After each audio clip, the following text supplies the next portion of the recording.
पोछनी रुमलिया से हम पोछनी रुमलिया से डीजे मनीष रक्सौल।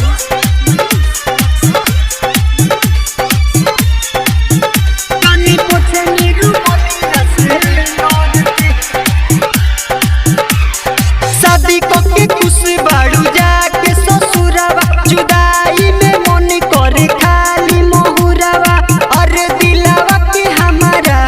तोड़ के जानी चले गइलू तू छोड़ के हम पोछनी रुमलिया से लोर के जानी पोछनी रुमलिया से लोर के हमर भी जोता रुमलिया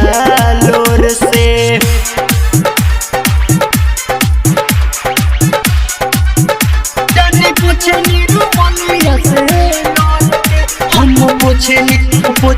हम पोछनी रुमलिया से लोर के DJ Manish Raxaul. Mixed by Divyans Studio, Halawa Bazaar। हम पोछनी रुमलिया से लोर के हमरा दिल से कोइलू खिलवाड़ हो जानी झूठे रहे तहर प्यार हो हमरा दिल से कोइलू खिलवाड़ हो जानी झूठे रहे तहर प्यार हो अब पियो तनिया सुगम के दे गइलू धोखा तू हमके जानी बोला काहे हमारा से मुहावा मोड़ के हमरा जिंदगी में जहर घोर के हम पोछनी रुमलिया से लोर के जानी पोछनी रुमलिया से लोर के हमर भी जोता रुमलिया लोर से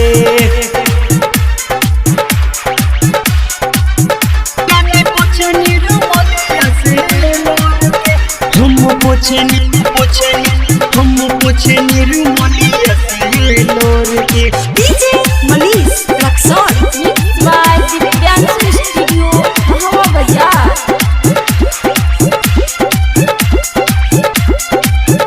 हम पोछनी रुमलिया से लोर के पति संजय फिरोज के भुलाइलू हो बहादीनेस दीवाना के धइलू हो